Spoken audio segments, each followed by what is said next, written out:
이렇게 오신 모든 분들 예수님의 이름으로 환영합니다. 저 보니까 표정이 다 밝으십니다. 네, 금요일까지 이 밝은 표정이 유지됐으면 좋겠습니다. 제가 딱 강당에 들어서니까 양쪽에 꽃이 참 예쁘더라고요. 네. 봄에 꽃 좀 보셨습니까? 네. 꽃이 피었는데 꽃을 보는 분이 있고, 꽃이 피었는데도 꽃을 못 보는 분이 있습니다. 분명히 있습니다. 네.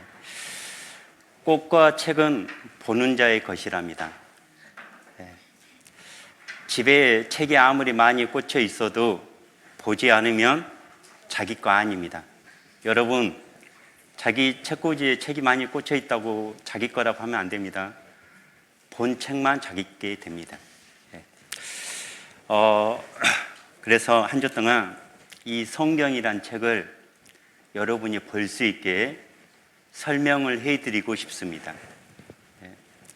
그래서 한 주 동안 금요일까지 꽃도 보시고 성경책도 자기 것이 됐으면 좋겠습니다. 같이 기도하겠습니다.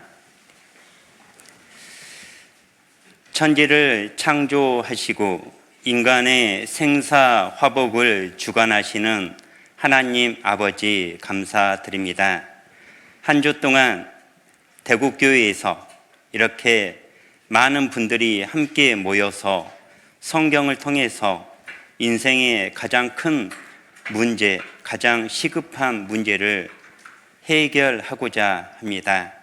한 주 동안 하나님께서 도와주시고 말씀을 듣는 분의 마음이 열리고 또한 옆에 있는 분들의 간절한 기도로 성경 강연회가 시작부터 끝나는 날까지 주님의 선한 뜻 가운데 이루어질 수 있도록 도와주시고 인도하여 주시옵소서.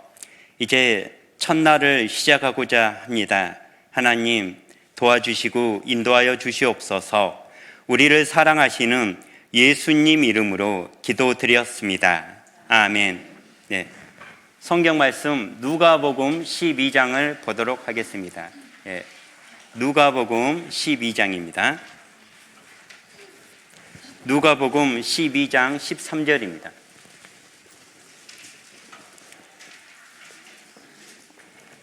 신약성경 115쪽입니다.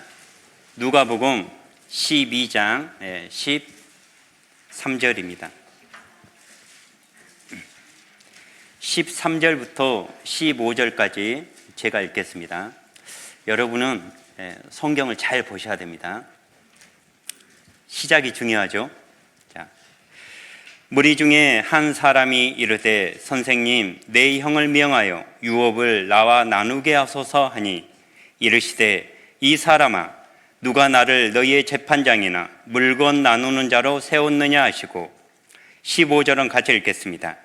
저희에게 이르시되 삼가 모든 탐심을 물리치라. 사람의 생명이 그 소유에 넉넉한 데 있지 아니하니라 하시고.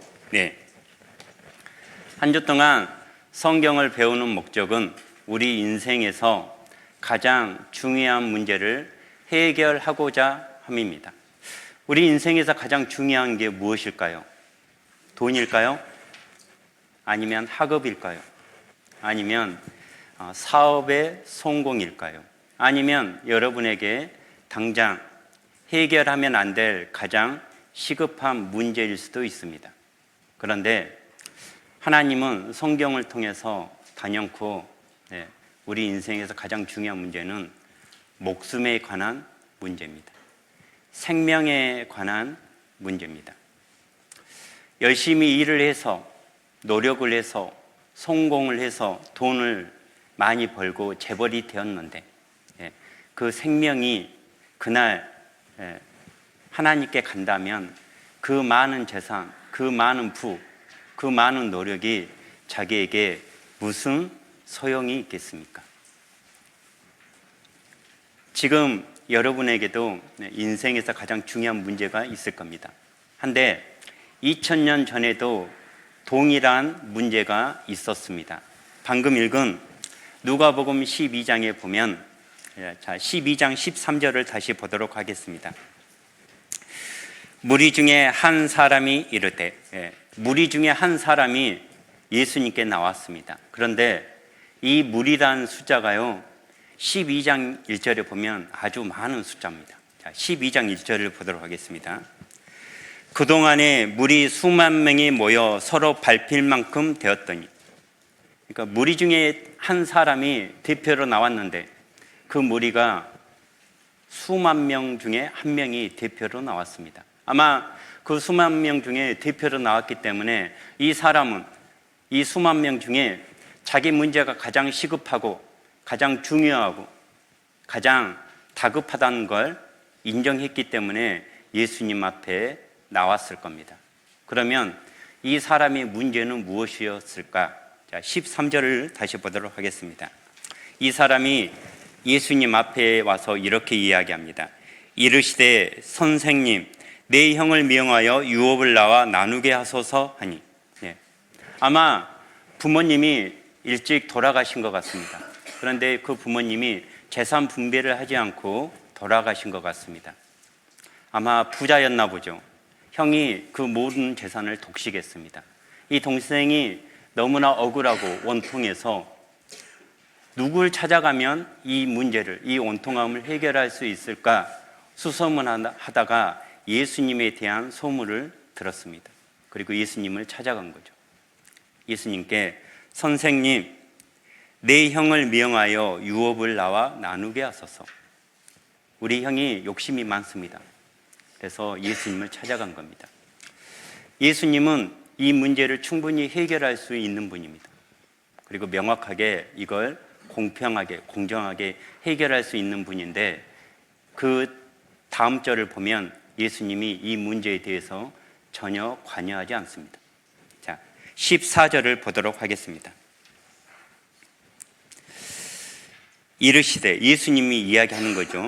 이 사람아, 누가 나를 너희의 재판장이나 물건 나누는 자로 세웠느냐 하시고, 예수님이 2000년 전에 이 세상에 오신 이유는 사람의 영혼을 구원해서 하나님께 인도하기 위함이지 우리의 원통함, 우리의 도덕이나 윤리나 철학이나 혹은 옳고 그름을 판단하기 위해서 오신 게 아닙니다.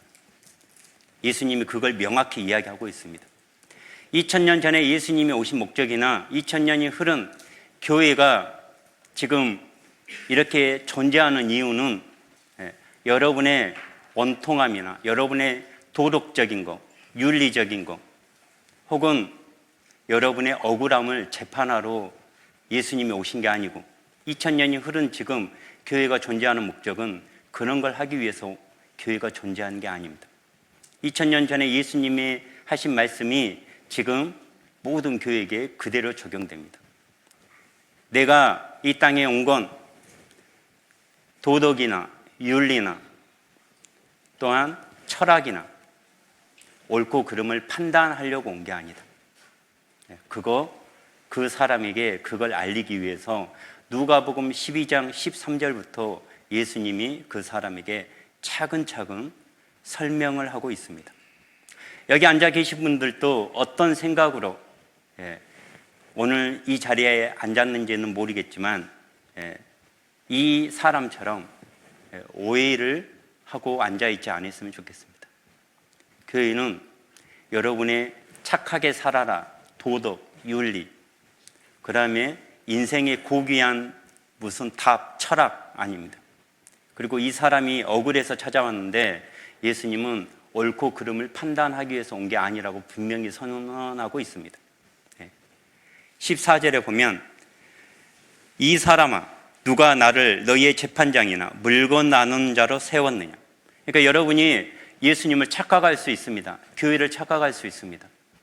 예수님이 분명히 선언하고 있습니다. 이 사람아, 착각하지 마라.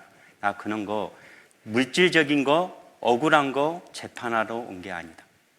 그리고 예수님은 하나님이시거든요. 이 예수님이 그 사람의 마음을 보니까 그 사람은 자기 형이 욕심이 많아서 아버지의 모든 재산을 독식해서 억울해서 찾아왔는데 그 동생의 마음에도 욕심이 가득 찼습니다. 그래서 그 사람의 마음을 아신 예수님이 15절에 이렇게 이야기하고 있습니다. 우리가 같이 읽었잖아요. 저에게 이르시되 삼가 모든 탐심을 물리치라. 사람의 생명이 그 소유에 넉넉한 데 있지 아니하니라 하시고, 너는 행복을 위해서 억울해서 찾아왔는데 사람의 행복이 소유에 넉넉한 데 있지 아니하니라, 그렇게 이야기하고 있습니다. 세상에서도요, 부모가 재산이 적은 가족들이요, 자녀들이요, 더 행복하게 삽니다. 서로 우애 있게. 제가 어렸을 때 교과서에 의좋은 형제라는 동화가 있었어요. 그 형제들이요, 추수가 끝났는데 형은 동생이 더 어려울 것 같아서 새벽에 몰래 볕단을 동생 볕단에다 놔두고, 동생도 똑같이 하죠. 왜? 그들이 가난했기 때문에. 그런데 부유한 부모를 만난 자식들은요, 부모님 돌아가시고 상속 때문에 싸웁니다. 그래서 예수님이 그걸 이야기하는 겁니다. 너는 재산이 많으면 행복할 것 같냐? 아니다. 사람의 행복은 소유의 넉넉함에 있지 아니하니라. 그리고 내가 봤을 때 너 그렇게 오래 살 사람 같지도 않는데 너 왜 생명이 더 중요한데 생명에 대해서는 생각지도 않고 그 돈에 매달리고 있느냐, 그걸 이야기하는 겁니다. 15절이 그런 말씀입니다. 사람의 생명이 그 소유에 넉넉한 데에 있지 아니하니라 하시고, 인류 역사에서 최초로 대제국을 이룬 사람이요, 중국의 진시 황제입니다. 그 넓은 땅을 다 차지하고 중국을 최초로 통일했거든요. 이 진시 왕이요, 모든 걸 다 이루었는데 천하를 통일하고 몇 년 안 돼서 죽었습니다. 진시 왕입니다. 이 사람은요, 워낙 대적이 많기 때문에 자기를 보호하기 위해서요, 궁궐에 수천의 정예 부대를 뒀습니다. 그리고 다른 나라가 쳐들어올까 봐요, 만리장성을 쌓은 사람이에요. 이 사람이 50이 안 돼서 죽었습니다. 권력을 가지고 있어도 이 진시 왕은 50이 안 돼서 죽었다니까요. 예수님이 이 무리 중에 한 사람, 자기는 이 중에 수만 명 중에 제일 억울하다고 찾아온 그 사람에게 돈보다 생명이 더 소중하다. 이 진시황이 땅 몇 평 가지고 갔겠습니까? 다 놓고 갔습니다. 자, 그리고 재물. 이 사람이 삼성그룹을 창업한 이병철 회장입니다. 이 사람 출발이요, 삼성상해로 출발했어요. 삼성상해 대구에서 출발했잖아요. 아시죠? 이병철 회장이요, 대구에서 삼성상해를 시작했어요. 그래서 지금 삼성이란 글로벌 그룹을 만들었습니다. 그의 아들, 그의 손자. 이 사람이요,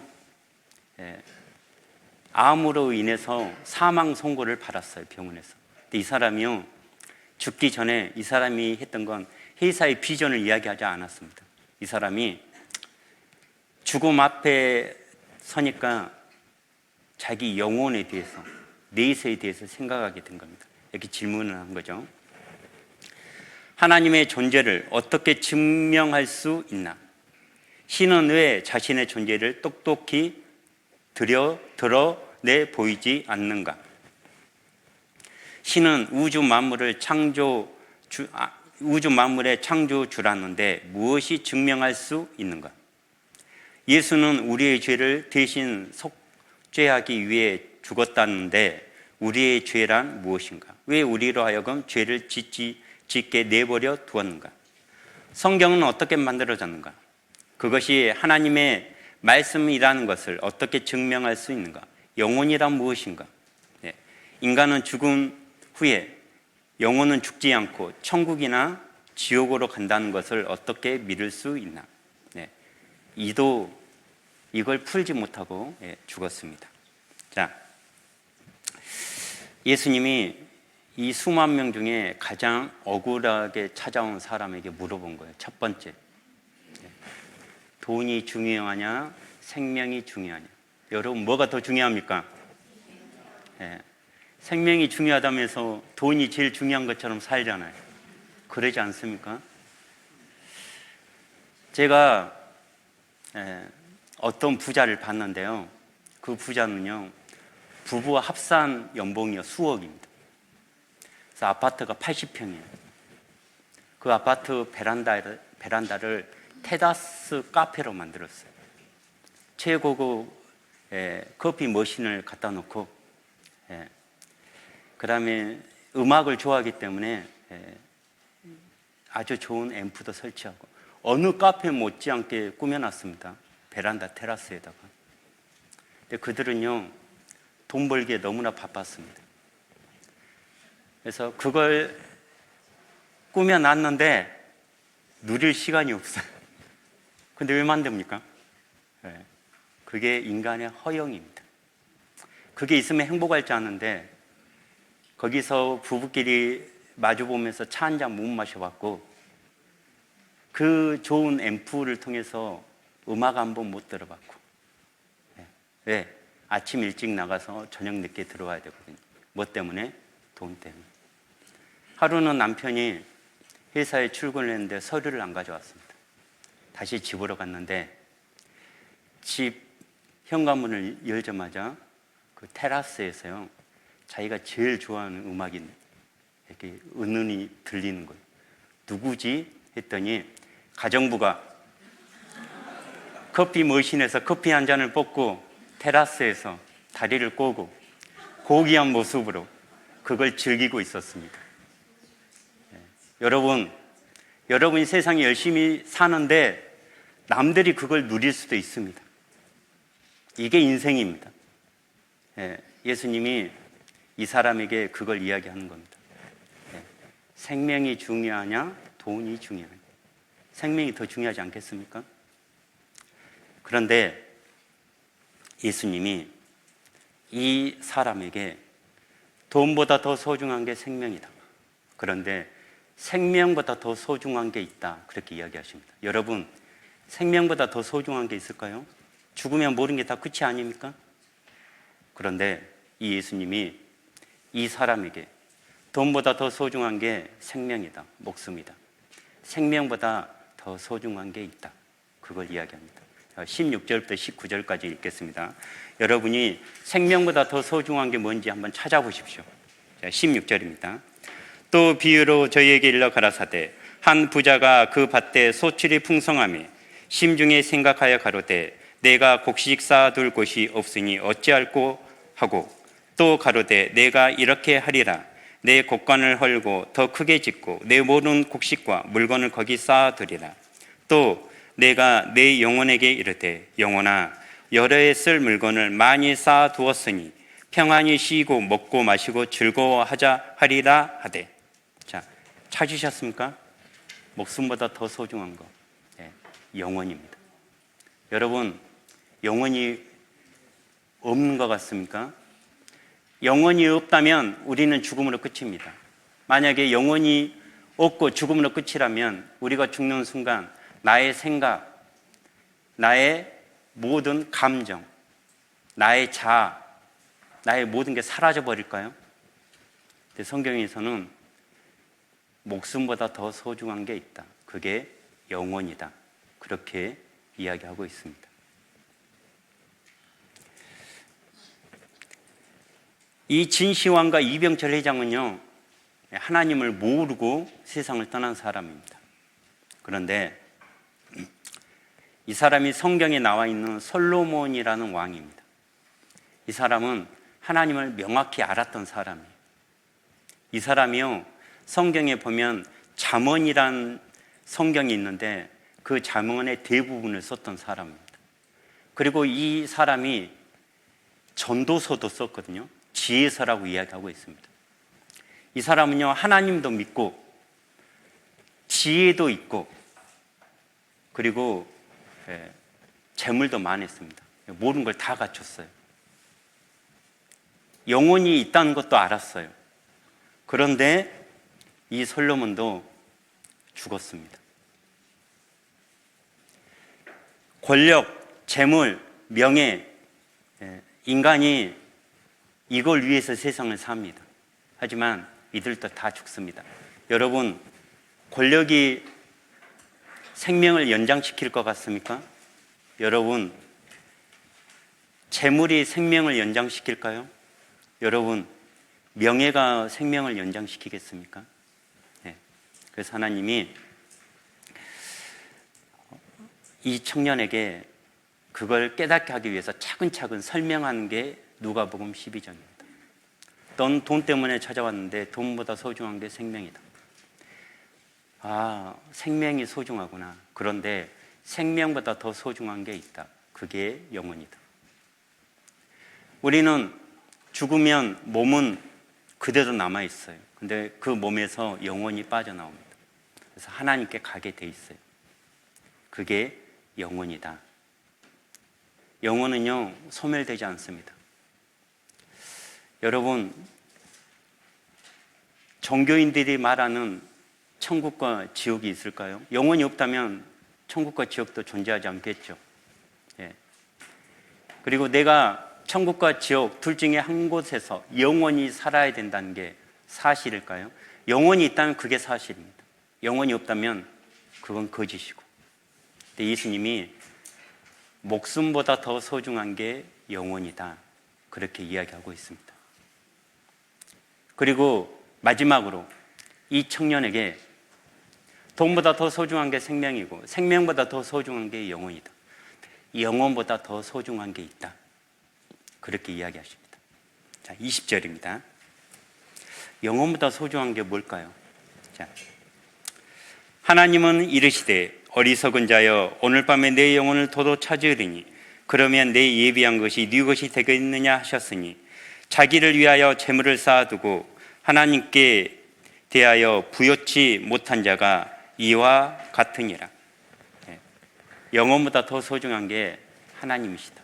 왜? 그 영혼을 주신 분도 하나님이시고 그 영혼을 취해 가시는 분도 하나님이십니다. 여기 어르신들 앉아 계시지만 여러분, 사람이 죽으면 죽었다고 안 했잖아요. 뭐라고 했습니까? 돌아가셨다. 몸은 앞에 있는데 뭐가 돌아간 겁니까? 그 영혼이 하나님께 돌아간 겁니다. 돈보다 더 소중한 게 생명입니다. 그러지 않습니까? 네. 생명보다 더 소중한 게 있습니다. 우리 눈에는 안 보이지만 우리 몸 안에 있는 영혼입니다. 영혼보다 더 소중한 게 하나님이십니다. 그래서 오늘 첫 시간에 성경을 통해서 하나님이 계신지 한번 알아보도록 하겠습니다. 자, 아까 솔로몬이라는 왕이 있었던 전도서에 보면 그 전도서는요, 솔로몬이 하나님을 알고 인생의 부귀 영화 명예를 다 얻고 나서 인생 말년에 썼던 성경이 전도서인데 전도서 9장에 솔로몬이 이렇게 이야기하고 있습니다. 내가 솔로몬이 말하는 겁니다. 솔로몬 본인이 돌이켜 해 아래서 보니 내가 인생을 살아봤는데 솔로몬처럼 모든 걸 다 가지고 누려본 사람 없습니다. 그 사람이 하는 말이 빠른 경주자라고 선착하는 것이 아니며, 여러분 빠르면 선착하는 게 맞잖아요. 자기가 인생을 살아보니까 빠른 경주자라고 선착하는 게 아니더라. 우리 토끼와 거북이 이야기 알잖아요. 누가 빠릅니까? 토끼가 빠르죠. 누가 선착했습니까? 거북이가. 유력자라고, 힘이 있는 자라고 전쟁에서 승리하는 것이 아니며, 힘 있으면 전쟁에서 승리하잖아요. 하지만 인간에게는 지혜가 있는 거예요. 힘은 무식한 사람이 쓰는 거고 고수는 머리를 씁니다. 솔로몬이 자기보다 싸움 잘하고 힘센 사람하고 싸워봤는데 유력자라고 싸움에서 이기는 거 아니더라. 제가 하나님을 알고 전도서를 읽으면서 제 고정관념이 많이 깨졌습니다. 여러분도 한 주 동안 성경을 통해서 여러분의 고정관념이 좀 깨졌으면 좋겠습니다. 지혜자라고 식물을 얻는 것이 아니며, 지혜자, 영리한 사람, 공부 잘하는 사람, 초등학교 때 나보다 공부 잘한 애들 지금 보면 저보다 못한 애들 많잖아요. 공부 잘한다고 인생 성공하는 거 아닙니다. 예. 명철자라고 재물을 얻는 것이 아니며, 예. 많이 배우고 똑똑하다고 돈을 많이 버는 것도 아니다, 그 말입니다. 기능자라고, 그러니까 기능이 많다고, 기술이 많다고 은총을 입는 것도 아니에요. 근데 기술이 많다고 은총이 아예 없단 말이 아니에요. 예. 이게 결론입니다. 시기와 우연히, 시기, 때가 있다는 거죠. 그리고 여러분이 봤을 때 우연히 무슨 사고가 난 것 같죠? 솔로몬이 아니다. 하나님이 이 모든 것을 주관하고 계시다, 그 말입니다. 이 모든 자에게 임함이, 시기와 우연이 이 모든 자에게 임해요. 하나님의 섭리가 있다는 겁니다. 그래서 여러분이 성경을 통해서 하나님을 알고 인생을 살면요, 더욱더 지혜롭게 살 수 있습니다. 제가 단연코 장담할 수 있습니다. 그리고 12절에 이어서 이렇게 말하고 있습니다. 솔로몬이, 대저 사람은 자기의 시기를 알지 못해요. 여러분이 언제 망할지도 여러분 모릅니다. 여러분이 언제 성공할지도 몰라요. 계획은 있지만 그 길을 인도하는 분은 하나님이시라고 명확하게 하나님이 선언하십니다. 시기를 알지 못하나니 물고기가 재앙의 그물에 걸리고, 물고기가 그 넓은 바다에서 그물에 걸린다고요. 그 넓은 바다에서 그 곳에 그물이 있을지 물고기가 어떻게 알았겠습니까? 그런데 어부는요, 물고기가 다니는 곳에 그물을 쳐요. 어떤 어부가 물고기가 다니지도 않는 곳에 그물을 칩니까? 여러분도 마찬가지입니다. 여러분이 물고기처럼 재앙의 그물에 걸리는 건 여러분이 항상 다니는 길에서 걸리게 되어 있습니다. 여러분이 항상 매일 하는 그 일과 속에 그물이 있다고요. 뭐 특별한 데 가서 걸리는 게 아니에요. 그걸 이야기하는 겁니다. 새가 올무에 걸린 같이, 새 덫을, 사냥꾼이 새가 다니는 곳에 덫을 설치합니다.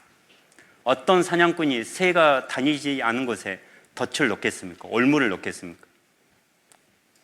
여러분이 지금 나는 젊고 잘 나가고 있어, 착각입니다. 그 가운데 그물에 걸리고 올무에 걸리게 되어 있다. 그 전에 하나님 알고 인생의 방향을 잘 잡았으면 좋겠다, 이제 그 말입니다. 인생도 재앙의 날이 호련히 임하면 거기 걸려 있느니라. 여러분이 오늘 이 자리에 온 게 우연인 것 같습니까? 예, 하나님의 섭리입니다. 저는 그렇게 믿습니다. 저도 처음 말씀 들었을 때 그때가 제가 말씀 들을 수 있는 정확한 때였습니다.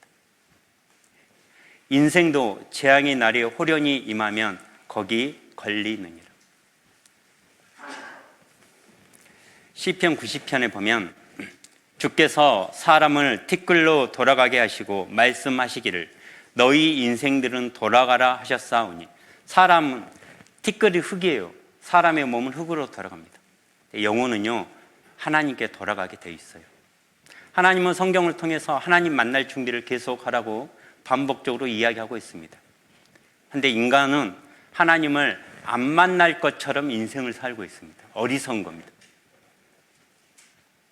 하나님을 만날 때를 준비해라. 그게 하나님이 인생들에게 가장 하고 싶은 말이에요. 제가 요양병원에 어르신들 상담을 많이 다닙니다. 제가 광주에서도 이제 목회를 했는데요. 광주 요양병원에 갔는데 80세 먹은 어르신이 저한테 그랬어요. 네. 제가 그때 젊었거든요. 지금보다는. 근데 얼마 안 남았다고 하더라고요. 그리고 자기도 인생의 영화로울 때, 달콤할 때가 있었다고 이야기했습니다. 저한테 물어봤습니다. 달콤함이 지나면 어떤 맛이 나는지 알아? 제가 아무 말을 못했습니다. 씁쓸한 맛이 있다고 합니다. 아마 저는 잘 모르겠지만 여기 앉아 계신 분들은 달콤함 때를 지나서 씁쓸할 때가 도래한 분도 있겠죠. 그분이 또 물어봤습니다. 씁쓸한 맛 다음에는 쓴맛이 있대요. 공감하십니까? 근데 그분이 또 물어봤습니다. 자기는 지금 쓴맛도 지나고 지금은 아무 맛도 없대요. 저 아무 맛도 없단 말은 처음 들어봤습니다. 무슨 말이지? 자기가 그렇게 책을 좋아했는데 돋보기를 써도 책을 읽을 수 없답니다. 자기가 그렇게 미식가였는데 그 맛있는 음식을 혀에 갖다 대도 맛을 분별할 수 없답니다. 코를 갖다 대도 냄새가 안 나니까 맛 분별이 안 되겠죠. 그러니까 아무것도 느낄 수 없는 맛. 네. 제가 그때 그 말을 듣고 충격을 받았습니다. 그런 때도 있겠구나. 그러니까 모든 게 다 없어지는 거예요. 맛도 모르고 눈도 안 보이고 통장의 잔고도 병치를 하다 보니까 통장도 바닥나고 찾아오는 사람도 없고 그러기 전에 준비해라 그 말입니다. 하나님이 모든 것을 지으시되 때를 따라 아름답게 하셨고 하나님이 모든 것을 지으셨다는 겁니다. 그런데 특별히 사람에게만 이걸 줬어요. 사람에게 영원을 사모하는 마음을 주셨느니라. 여러분이 영원을 사모하는 마음이 있다면 여러분에게 영혼이 있는 겁니다. 동물에게는 그런 마음을 주지 않았거든요. 욥기라는 성경에 보면 나의 이 가족, 이 가족이 썩은 후에 이 몸이 언제 썩습니까? 죽으면. 끝이 아니라 내가 육체 밖에서 하나님을 보리라. 사람은 죽으면 끝나는 게 아닙니다. 몸에서 영혼이 빠져나옵니다. 성경에서는 이렇게 말합니다. 사람은 몸과 영혼으로 되어 있다. 네. 돈보다 더 중요한 게 생명이라겠어요. 근데 예수님이 그 사람에게 생명보다 더 소중한 게 있다. 그게 영혼이다 그랬어요. 만약에 영혼이 있다면 우리 생명보다 몇 천만 배 더 소중할 겁니다. 우리 몸은 많이 살아야 100년짜리입니다. 근데 영혼은 영원한 걸 살고 있습니다. 성경에는요, 하나님이 우리가 죽음 후에 영원한 세상이 있다. 그걸 이야기하고 있고 그 영혼이 하나님을 만나기 전에 하나님 앞에서 자기 죄, 자기 인생에서 죄를 하나님께 명확하게 자복한다고 이야기하고 있습니다. 그런데 교회를 한 번도 다녀보지 않았는데 성경을 한 번도 배워보지 않았는데 죽었다 살아난 사람들이요 동서고금을 통틀어서 우리나라 사람이나 서양 사람이나 옛날 사람이나 지금 사람이나 어린 사람이나 나이 먹은 사람이요 동일하게 증언하고 있습니다. 내가 죽음으로 끝인 줄 알았는데 끝이 아니더라. 내 몸에서 영혼이 빠져나왔다. 그리고 내가 하나님 같은 빛 같은데 서기 전에 내가 내 죄에 대해서 명확히 봤다. 죽었다 살아난 사람들이 그렇게 이야기하고 있습니다. 교회를 한 번도 안 다녀본 어르신도 여기까지는 알아요. 돈보다 더 소중한 건 생명이다. 안다니까요? 생명보다 더 소중한 거 영혼이 있다는 거 압니다. 내세가 있다는 것도 알아요. 압니다. 교회 안 다녀도. 그런데 성경에서 이렇게 이야기하고 있습니다. 영생은 내세가 있다는 거 안다고 해서 영원한 천국 가는 거 아닙니다. 영혼이 있다는 것도 안다고 해서 천국 가는 게 아니라니까요. 자, 요한복음 17장 3절이 그걸 명확하게 이야기하고 있습니다. 영생은 영원한 생명이에요. 천국입니다. 곧 유일하신 참 하나님과 아까 예수님이 그 사람한테 그랬어요. 영혼보다 더 소중한 게 있다. 그게 뭐라고요? 하나님이다. 왜? 그 영혼을 주신 분이 하나님이고 그 영혼을 취해 가시는 분이 하나님이라니까요.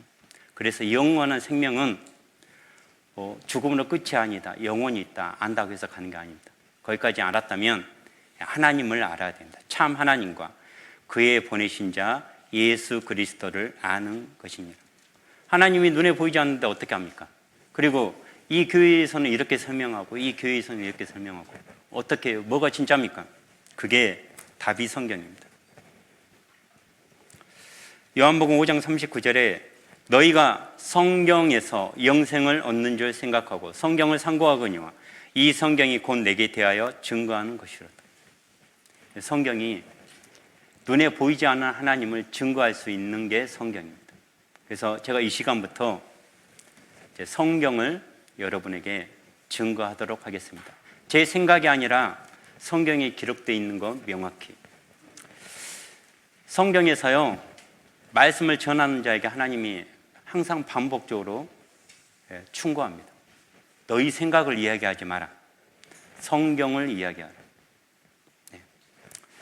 제가 한 주 동안 성경을 통해서 여러분에게 하나님을 증거하는데 여기 앉아 계신 교회, 우리 교회를 다닌 분들은 제가 성경대로 전하지 않으면 다 알아요. 잘못 전한다는 거. 그래서 한 주 동안 성경을 그대로 전달하겠습니다. 저는 통로 역할을 하는 거죠. 네. 자, 성경에 대해서 한번 알아보도록 하겠습니다. 자, 왜 십자가가 있냐? 지금이 2025년입니다. 왜 2025년이냐? 예수님이 이 세상에 오신 지 2025년이 됐다는 거예요.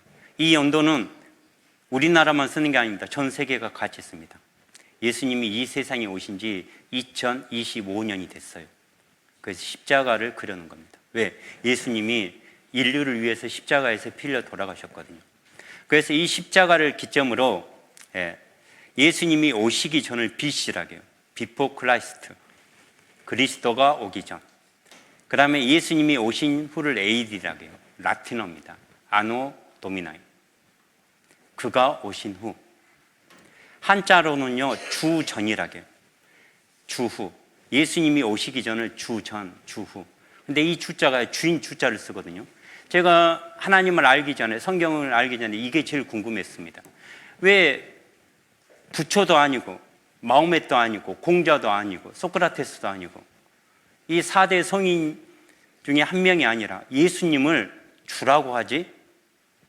제가 성경을 알고 확실히 알았습니다. 예수님은 하나님이십니다. 그래서 이분이 주인이 맞아요.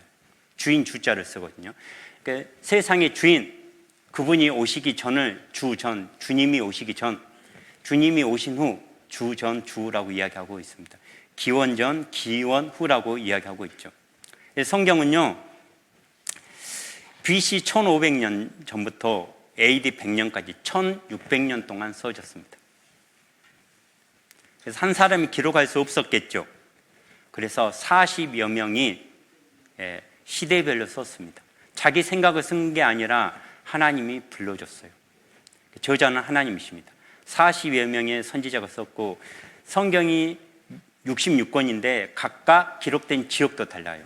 그런데 그걸 한 권으로 모아보니까 한 사람이 기록한 것처럼 일관성이 있습니다. 그래서 하나님이 저자입니다. 그런데 하나님이 성경을 이렇게 이야기하고 있습니다. 먼저 알 것은 경의 모든, 경은 성경입니다. 사설의 풀 것이 아니니 예언, 성경입니다. 성경에 예언서가 있거든요. 예언은 언제든지 사람의 뜻으로 낸 것이 아니요. 그러니까 성경은 사람의 뜻으로 낸 것이 아니라 오직 성령의 감동하심을 입은 사람들이 하나님께 받아 적은 거예요. 쉽게 표현하면 저같이 하나님을 먼저 안 사람에게 하나님이 성령을 통해서 성경을 기록하게 만듭니다. 이렇게. 예를 들면 예레미야 성경이 있어요. 여호와께로서 말씀이 예레미야에게 임하여 이르시니라. 이스라엘의 하나님 여호와께서 이같이 일러 가라사대 내가 내게 이른 모든 말을 책에 기록하라. 예레미야에게 이야기해요. 그럼 예레미야가 예 하나님 그래서 적습니다. 그게 예레미야서요. 에스겔 성경도 마찬가지입니다. 여호와의 말씀이 내게 에스겔에게 임하여 가라사대. 그래서 에스겔이 기록한 성경이 에스겔 성경입니다. 자, 그림으로 표현하면 이렇게 표현할 수 있겠습니다. 창조주. 성경에는 창조주라고 이야기하고 어르신들은 조물주라고 하잖아요. 조물주. 똑같은 말입니다. 창조나 조물이나. 조물주가 창조주라는 뜻이잖아요. 이 하나님이 40여 명의 하나님의 선지자들에게 불러줬습니다. 모세에게, 다윗에게, 이사야에게, 다니엘에게, 베드로에게, 바울에게, 요한에게. 이들이 쓴 책을 한 권으로 모은 게 성경입니다. 그래서 여러분이 성경 전서라고 부르잖아요. 우리 초등학교 때 전과 있었잖아요. 전 과목을 하나 더 모아놓은 거. 성경 전서가 성경 66권을 모아놓은 겁니다. 여기에 있는 인류의 역사, 인간의 삶, 영원한 생명, 천국의 약속이 다 들어있습니다. 자, 인쇄술이 발달되기 전에는요, 사람이 성경을 옮겨 적었습니다. 이 많은 성경을 옮겨 적으니까 얼마나 힘들었을까요? 그래서 성경이요, 비쌌습니다. 그래서 옛날에는요, 성경을 개인이 가지고 있지 못했어요. 인쇄술이, 코페르니쿠스의 인쇄술이 개발되기 전에는. 그래서 성경이 수억이었습니다. 가격이, 지금 돈으로. 그런데 인쇄술이 발달돼서 이제 성경이 이제 사람들에게 이제 우리 같이 이렇게 가지고 다닐 수 있게 됐죠. 자, 그리고 어떤 사람이 그럽니다. 어떻게 하나님을 책으로 배웁니까? 그 하나님. 네, 여러분, 제가 한번 물어보겠습니다. 세종대왕 보신 분? 네, 근데 세종대왕이 우리나라 조선시대 왕이었다는 거 알아요, 몰라요? 믿고 있잖아요. 한 번도 보지 않았는데 뭐를 통해서? 조선 왕조실록이 있어요, 우리나라에. 이 조선 왕조실록이요, 이렇게 조선시대의 모든 왕의 실록을 한 권으로 모은 게 조선 왕조실록입니다. 그러죠? 이렇게 철종이 있고 용조가 있고 선조가 있고 세조가 있고. 그러니까 조선 왕조실록은 태조부터 고종 왕까지 그걸 다 모아놓은 거예요. 그게 조선 왕조실록이에요. 여러분, 조선 왕조실록 믿잖아요. 왜 우리나라 조선 왕조실록이 인정이 되냐면요, 이거예요. 조선 왕조실록에 기록되어 있는 건 왕이 회의한 내용이 그대로 적어져 있거든요. 그런데 조선 왕조실록은요, 회의를 할 때 이렇게 사관들이요, 이렇게 모든 내용을 적습니다. 이들이 중요한 회의 때는 4사람이 적어요. 그런데 평상시 회의면 한 2명 정도가 적습니다. 그래가지고 이걸 저녁에 이 4명이 모여요. 4명 걸 비교합니다. 만약에 틀린 내용이 있잖아요, 한 사람이라. 그러면 그날 회의했던 신하들 다 불러요. 그리고 입을 맞춰봅니다. 누가 틀렸는지. 그래가지고 이제 그게 딱 정확하면, 여러분이 그 학교에서 배웠잖아요. 조선 왕조실록은요, 한양에다만, 궁궐에다만 놓는 게 아니에요. 똑같이 그걸 옮겨 적어가지고 그 전라도, 경상도 이렇게 위쪽에 해가지고 5군데에다 나눠 놓습니다. 왜요? 왕이 못 고치게. 고치려면 몇 개를 고쳐야 됩니까? 5개를 고쳐야 돼요. 그래서 조선 왕조실록은요, 유네스코에서 인정합니다. 정확한 역사, 고쳐지지 않는 역사. 근데 이 성경은요, 사본이 수천 개예요. 그래서 성경은 조선 왕조실록보다 더 명확합니다. 바꿀 수 없습니다. 네. 하나님을 아는 방법, 세종대왕 뭘 통해서 알았어요? 역사책을 통해서. 조선 왕조실록 세종편에 보면 명확하게 알 수 있습니다. 그가 한글을 만들었고, 추구기를 만들었고, 발명품을 많이 만들었고, 선량한 왕이었고, 그래서 대왕이라고 하잖아요. 세종대왕. 자, 여러분 이순신 본 적 있습니까? 근데 우리는 조선 왕조실록을 통해서도 볼 수 있고, 이 이순신은요, 전쟁 중에 일기를 썼어요. 그게 난중일기입니다. 그럼 하나님은 뭘로 알 수 있어요? 성경을 통해서요. 제가 억지 부리는 거 아닙니다. 여러분 역사를 책을 통해서 배웠어요. 한 번도 보지 못한 역사를, 한 번도 보지 못한 하나님을 하나님이 성경을 통해서만 하나님이 제시해 줍니다. 그래서 성경은요, 전 세계 언어로 지구촌 2377개 언어로 번역됐어요. 언제요? 2005년도에. 그 다음에 2015년도에는 2935개 언어로 번역됐어요. 최근에는 3324개 언어로 번역됐습니다. 더욱 최근에는요, 3686개의 언어로 번역됐어요. 왜? 하나님은 모든 사람이 다 알아야 되잖아요. 우리만 알면 됩니까? 네. 전 세계에서 우리나라에서도 가장 많이 팔린 책이 성경입니다. 그리고 미국의 모든 대통령들은 대통령이 당선되고 취임식 때 성경에 손을 얹고 선서를 하게 되어 있습니다. 왜? 성경은 하나님의 말씀입니다. 초대 대통령 조지 워싱턴부터 버락 오바마도, 트럼프도, 바이든도, 트럼프가 또 됐죠. 성경책에 손을 얹고 선서합니다.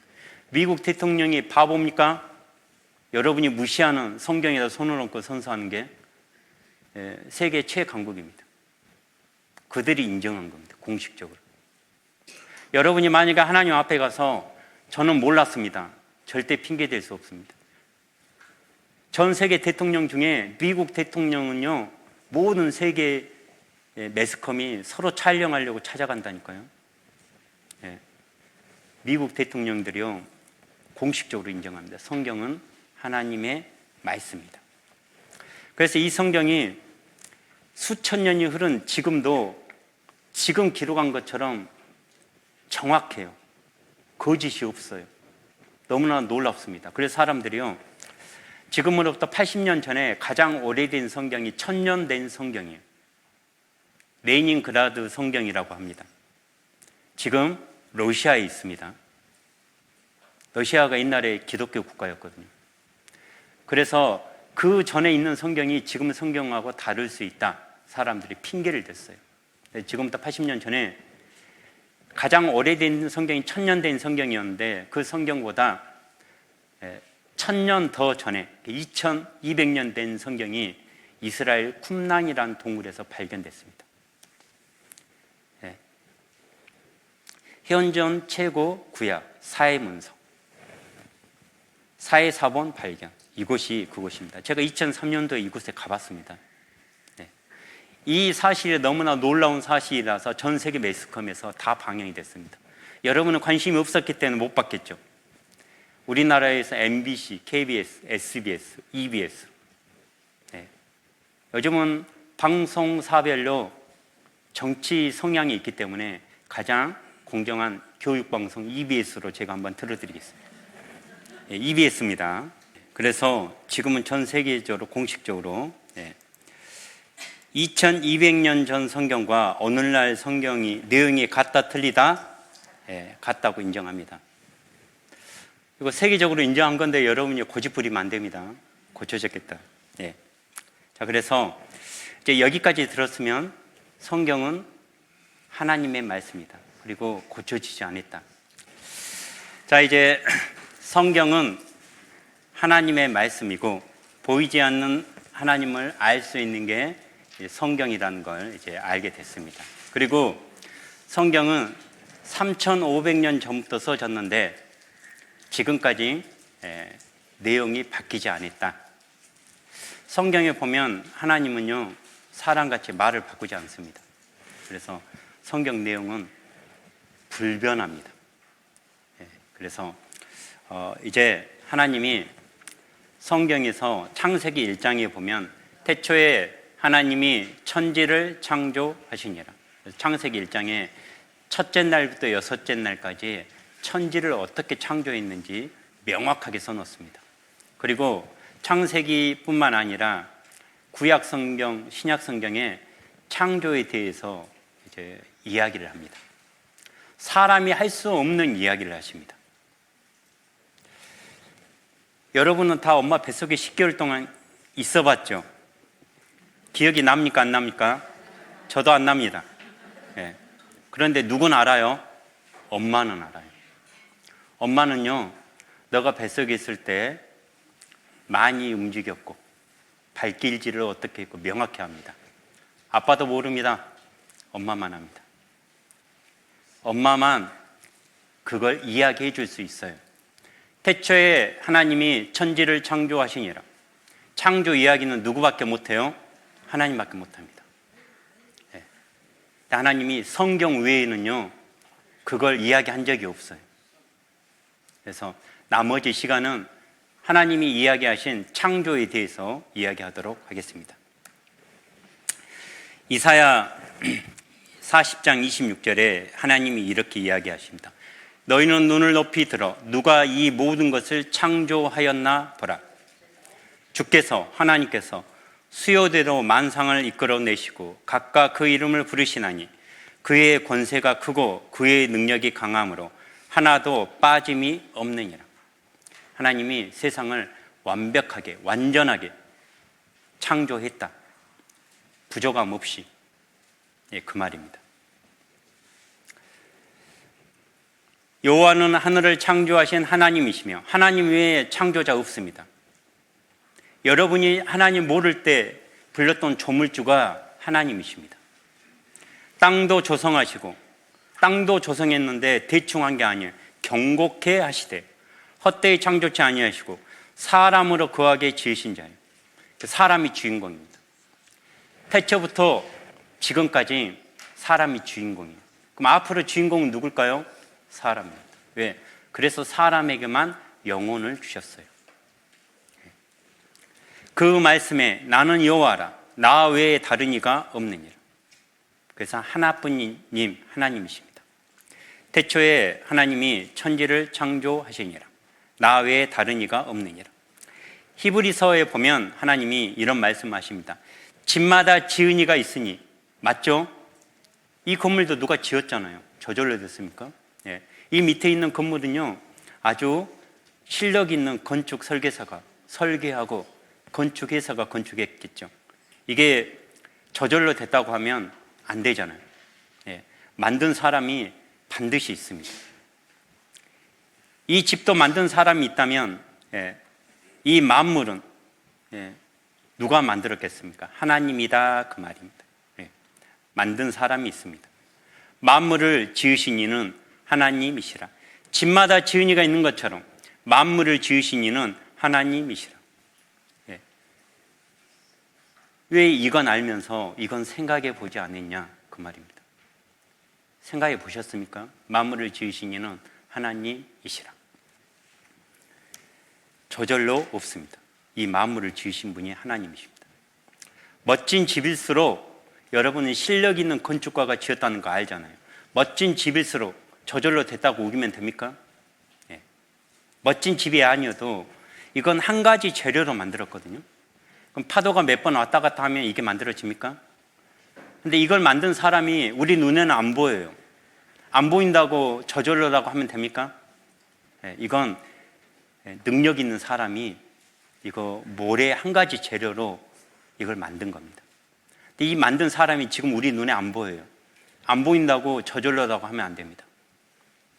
눈이 내렸는데 저절로 이렇게 됩니까? 밑에 보면 눈 조각가들이 파트별로 업무 분장을 해서 이 조각을 한 겁니다. 워낙 크니까. 그것처럼 하나님이 우리에게 이야기하고 있습니다. 저절로 없다. 그러면 이 만물을 지으시니까 하나님이다. 하나님이 계시다면 죽음으로 끝이겠냐? 그 말입니다. 자, 이거 제비집입니다. 제비집 누가 짓습니까? 제비가 짓습니다. 벌집 벌이 짓습니다. 그런데 신기한 건 한국에 있는 제비하고 중국에 있는 제비하고 아프리카에 있는 제비하고 제비집을 틀리게 짓습니까? 똑같이 지어요.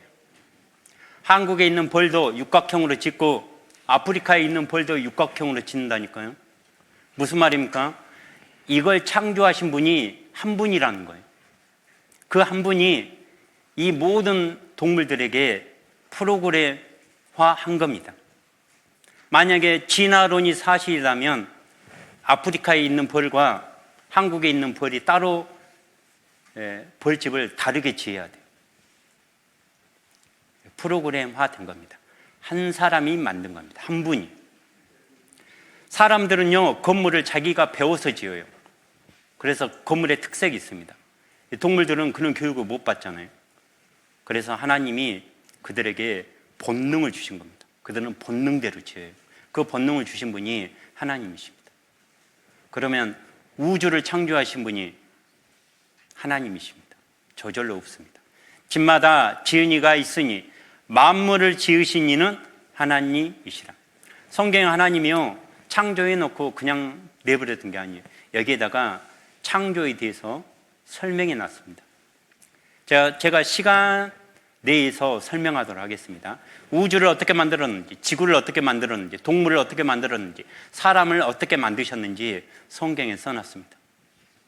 제가 몇 군데만 찾도록 하겠습니다. 시간이 없기 때문에. 자, 우주를 만드신 솜씨. 시간이 없기 때문에 제가 성경을 찾지 않고 화면에 띄우겠습니다.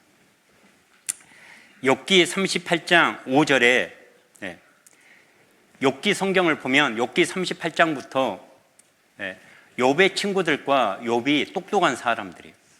우리 시대로 보면요, 다 박사들입니다. 그 박사들이요, 서로 똑똑한 척을 해요. 뭐가 이렇고 뭐가 이렇고.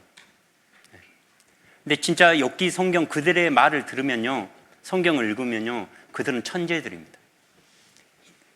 근데 그들이 서로 잘난 척하니까 욥기 38장부터 하나님이 개입을 합니다. 무지한 말로 너희 지식으로 그렇게 말했는데, 그럼 너희가 그렇게 똑똑하냐? 그럼 이거 설명해봐라. 욥기 38장부터 하나님이 개입하십니다. 욥기 38장 5절에 그 욥에게 하는 말이에요. 너가 그렇게 똑똑하냐? 누가 그 도량을 정하였는지. 도량은요, 크기입니다. 그러니까 우주 행성의 크기를 너 설명해봐라. 태양의 크기가 왜 그렇게 큰지, 지구와 달의 크기가 왜 그렇게 정해졌는지 설명해봐라. 설명 못합니다. 지구가 좀만 커버리잖아요. 그러면 인력이 세가지고 우주에 있는 독가스까지 끄집어 들여버립니다. 그거는 인간 못 삽니다. 여러분, 지구가 좀 컸으면 좋겠죠? 땅 커지게 하나님이 적당하게 만든 겁니다. 지구가 좀만 작잖아요. 그럼 인력이 약해져요. 그러면 산소도 붙들지 못합니다. 인간이 살 수 없어요. 그 다음에 달이 있잖아요. 지구는 달을 달고 다니잖아요. 위성이라고 하잖아요. 달이 좀만 커버리잖아요. 여러분이 학교에서 배운 것처럼 민물과 썰물이 심해져 버려요. 달이 좀만 커버리면요, 저 바닷물이 팔공산 꼭대기까지 올라가 버릴 거요. 인력이 세버리니까, 달의 인력이. 달이 좀만 작잖아요. 그럼 민물과 썰물이 안 생깁니다. 내가 그 크기를 정확하게 정했다. 너가 설명해봐라. 설명 못합니다. 그리고 또 물어봅니다. 누가 그 준승 거리, 태양과 지구의 거리를 왜 그렇게 띄웠는지 너 설명해봐라. 설명 못합니다. 태양과 지구의 거리도 모를 거예요. 그들은 3,500년 전에. 그거 설명해봐라. 모릅니다. 지구가 태양과 좀만 가까워도요, 더워서 못 삽니다. 제가 대구 왔더니 데프리카라고 하더라고요. 저는 아직 대구의 여름을 경험해 보지 못했지만 겁을 주더라고요. 대구도 그렇게 더운데 지구가 태양하고 좀만 가까워 보십시오. 사람이 살겠습니까? 지구가 태양에서 좀만 멀어도요, 다 얼어버립니다. 사람이 못 삽니다. 지구만 가장 적당한 거리에 있는 거예요. 그 다음에 계기 월식이 생기잖아요. 달이 태양을 다 가려버리잖아요. 왜? 태양의 크기가 달의 크기의 400배입니다. 그런데 태양과 지구의 거리와 달의 거리가 400배예요. 그러니까 그 거리를 정확히 맞춘 거예요. 그 큰 태양을 달이 가린다니까요. 그거 너 설명해봐라. 그렇게 이야기하는 겁니다. 그리고 하나님이 욥기 성경에, 이게 3,500년 전에 쓴 성경이거든요. 그는 북편 하늘을 허공에 펴시며 땅을 공간에 다시며, 3,500년 전에 지구란 땅을 내가 우주 공간에 달아놨다. 이걸 정확히 보려면 영어 성경을 보면 정확히 표현합니다. 땅을 공간에 다시며, the earth, 지구입니다. 내가 지구를 공간에 달아놨다. 그렇게 이야기합니다. 너 이거 설명해봐라. 3,500년 전에 지구가 공중에 떠 있다는 거 누가 설명합니까? 설명 못합니다. 그래서 이게 3,500년 전 말씀인데 사람들이 이거 나중에 써진 성경일 거야 그렇게 의심하니까 아까 하나님께서 2200년 된 성경을 쿰란이라는 동굴에서 발견하게 만든 거라고. 지금은 사람들이 다 압니다. 지구가 우주에 떠 있다는 거. 여러분, 눈에 보이지 않는 게요, 눈에 보이는 것보다 더 강한 힘을 가지고 있습니다. 인력은 눈에 안 보여요. 인간이 눈에 보이는 아무리 큰 힘을 가지고 있는 줄을 만들어도 눈에 보이지 않는 인력을 못 당합니다.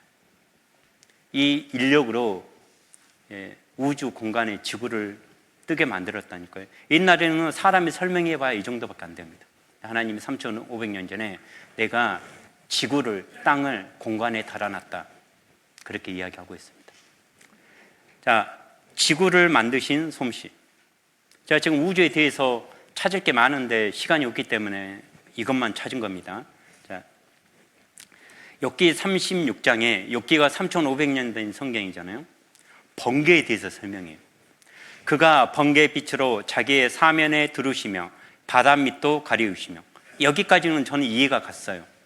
그런데 이런 것들로, 번개로 만민을 징벌하세요. 무섭잖아요. 그런데 식물을 풍부히 주시느니라. 영어 성경 보면 이 식물이 푸드입니다. 먹을 것을 풍부히 주시느니라 그래요. 아니, 번개가 먹을 것을 주지? 이 번개가. 근데 지금으로부터 80년대에 이 번개를 과학자들이 이걸 번개의 효능에 대해서 정확히 발표를 했습니다. 그런데 그 발표가 이 성경 말씀하고 일치했어요. 그가 하나님이 번개빛으로 식물, 푸드입니다. 먹을 것을 풍부히 주시느니라. 자, 과학자들이 이렇게 설명합니다. 공기 중에는 질소가 78%입니다. 산소가 21%고, 사람들이 산소가 좋은지는 알아요. 근데 21%. 근데 질소가 78%예요. 근데 질소가 좋은지는 몰라요. 우리 화장품 선전할 때 산소 같은 여자, 질소 같은 여자 하면 영 아니잖아요. 산소가 좋은 줄은 아는데 질소가 좋은 줄 몰랐어요. 왜 질소가 78%고 왜 산소는 21%밖에 안 되고. 그런데 과학자들이요, 번개의 비밀을 알게 된 겁니다. 번개가 칠 때 화학 반응이 이렇게 해요. 화학 반응. 산소가, 질소가 산소와 결합해서 일산화질소가 됩니다. 이 일산화질소가 또 산소와 결합해서 이산화질소가 돼요. 근데 이렇게 변화될 때마다 화학 반응을 일으켜야 되는데 그 역할을 번개가 해요. 번개가 없으면 화학 반응을 일으킬 수가 없습니다. 그래서 제가 옛날에 그 백투더 퓨처라는 타임머신 영화를 보니까 번개를 이용해서 그 영화를 보니까 번개가 무슨 큰 변화를 일으키구나, 이제 그런 건 알았는데, 여기 보니까 번개가 칠 때마다 화학 반응이 일어나요. 그런데 이게 땅으로 질산 비료가 되려면 반드시 번개가 치고 뭐가 필요하냐면 물이 필요해요. 근데 번개가 칠 때 뭐가 옵니까? 비가 옵니다. 이렇게. 그래서 질산 비료가 땅에 떨어지게 돼요. 농사 짓는 분 다 질산 비료 뿌리잖아요. 산소 비료 씁니까? 질산 비료 쓰잖아요. 질소가 그래서 78%가 필요한 거구나. 그래서 지금은 이제 다 합니다. 하나님이 주신 질소 비료 덕분에 농사가 이렇게 잘 되구나. 번개는 공기 중에 있는 질소를 변신시키고, 변신란 말이죠. 화학 반응을 일으킨단 말이죠. 변신한 질소가 땅속으로 들어가면 식물이 먹고 자라게 됩니다. 그래서 번개는 생명체의 최대 질소원이다. 번개가 식물에게 가장 많은 질소를 공급해 준다. 그래서 번개가 만민을 징벌돼요. 무섭게도 하지만 못 돼요. 식물을 풍부히 줘요. 제가 번개를 보고요, 하나님의 두 가지 속성을 발견했습니다. 제가 마지막 날 이야기할 건데, 하나님에게는 두 가지 속성이 있어요. 공의의 속성이 있고 사랑의 속성이 있습니다. 번개를 통해서 그걸 그대로 보여준 거예요. 번개를 통해서 하나님은 이렇게 무서운 분이다 나타내고, 또 먹을 것을 풍부히 줘요. 사랑입니다. 이걸 제가 딱 보니까 하나님은 자연을 통해서 두 가지를 다 보여주더라고요. 하나님은 구원 안 받은 사람한테는 진짜 무서운 분이고, 구원 받는 분한테는 진짜 사랑의 하나님이구나. 여러분 뭘 선택하실 겁니까? 예. 여러분이 금요일까지 꼭 참석해서 사랑의 하나님을 선택했으면 좋겠습니다. 그리고 욥기 성경에요, 물의 순환을 적어놨습니다. 물의 순환이 발견된 거는요, 지금으로부터 500년, 600년밖에 안 돼요. 그런데 3500년 된 성경에 그가, 하나님이 물을 가늘게 이끌어 올리신 줄, 물을 가늘게 이끌어요. 과학자들이요, 13세기, 14세기 때 이 성경 틀렸다고 했어요. 만유인력의 법칙을 뉴턴이 발견했거든요. 그 뉴턴의 법칙이 전 세계를 지배하고 있었습니다. 모든 물체는 지구가 끌어당긴다. 그래서 그 만유인력의 법칙을 역행할 수 없다. 그래서 물을 가늘게 하늘로 올린다. 이거 법칙에 틀리다고 했어요. 근데 수증기는 만유인력의 법칙을 역행합니다. 물만 할 수 있어요. 물을 가늘게 이끌어 올리신 줄, 그것이 안개되어 비를 이루고 그것이 공중에서 내려 사람 위에 쏟아지느니라. 과학자들이 이거 틀렸다겠다니까요. 만유인력의 법칙 하나를 가지고. 그런데 우리가 물의 순환을 학교에서 배웠잖아요. 예. 바닷물이 뜨거워지면 눈에는 안 보이지만 수증기로 올라가서 구름이 됩니다. 그러면 바다의 온도와 육지의 온도가 다르게 돼 있잖아요. 온도가 다르면 뭐가 생깁니까? 기압이 생기죠. 기압이 생기면 바람이 일어나죠. 그래서 바다에 있는 구름이 바람에 의해서 육지로 갑니다. 육지로 갈수록 가벼워질까요? 무거워질까요? 무거워지겠죠. 그래서 무거워지면 육지에서 비를 내리죠. 그러면 그 비는 그냥 바다로 가지 않습니다. 산을 적시고 강을 적시고 땅을 적시고 바다로 갑니다. 그 바다에 간 물이 다시 그래서 물의 순환을 이렇게 설명합니다.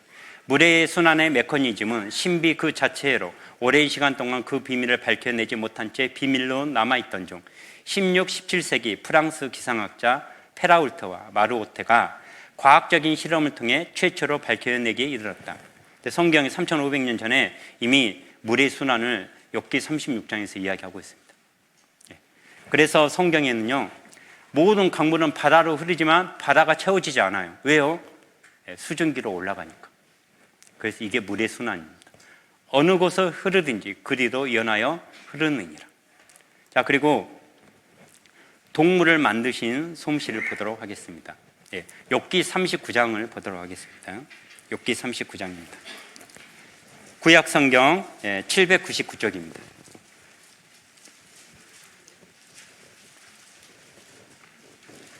욥기 39장도 마찬가지로 하나님이 욥기 39장, 구약 성경 799쪽 39장 욥의 친구들에게 이제 하나님 말합니다. 너가 그렇게 똑똑하냐? 그러면 동물에 대해서 물어봐요. 너 왜 이 동물이 이런지 아니? 물어봐요. 어떤 동물을 물어보냐면 특별한 동물을 물어봐요. 일반적인 동물은 우리도 다 알잖아요. 특별한 동물을 물어봐요. 자, 9절입니다. 9절. 들소 알죠? 어찌 즐겨 내게 복종하며 내 외양간에 머물겠느냐? 너 들소 아느냐? 들소가 내 말에 복종하겠냐? 그 들소가 외양간에 머물겠느냐? 물어봅니다. 들소 알죠? 그러니까 사람들이 그랬거든요. 모든 동물들은 사람들이 길들일 수 있다. 옛날 지금 우리가 키우는 동물도 길들여가지고 이렇게 됐다. 근데 하나님이 성경에 뭐라고 이야기하냐면 창세기 1장에 보면 하나님이 가축은 처음부터 가축으로 만들었고 야생동물은 처음부터 야생동물로 만들었다고 이야기합니다. 근데 성경 말이 맞아요. 집돼지가 있고 멧돼지가 있어요. 여러분 멧돼지 길들일 수 있겠습니까? 앞으로 멧돼지 길들일 수 있을까요? 없다니까요. 하나님이 그렇게 만들어 놨어요. 들소도 그럽니다. 집소가 있고 들소가 있어요. 집소는 옛날부터 사람들이 키웠어요. 들소는 처음부터 말 듣지 않게 만들었다, 그 말입니다. 자, 9절 다시 보겠습니다. 들소가 어찌 즐겨 내게 복종하며 내가 외양간에 머물겠느냐? 내 외양간에. 들소 외양간에 넣어놓으면요, 이 뿔로 들이받고 나가버립니다. 그 말입니다. 10절입니다. 내가 능히 줄로 들소를 매어 이랑을 갈게 하겠느냐? 그것이 어찌 골짜기에서 너를 따라 쓰레를 끌겠느냐? 그 들소가 집소보다 힘이 더 세요. 일 더 잘해. 길만 들이면. 근데 길 들일 수 있다 없다? 없어요. 여러분, 스페인 가면요, 가장 인기 있는 종목이 축구예요. 두 번째가 뭔지 아십니까? 투우입니다. 투우 뭘로 합니까? 이 들소로 한다니까요. 그 투사들이 돈 제일 많이 벌어요. 만약에 들소를 길들일 수 있다면 투사들이 돈 벌겠습니까? 그래서 투사들이 가끔 죽어요. 들소가 들이받아가지고.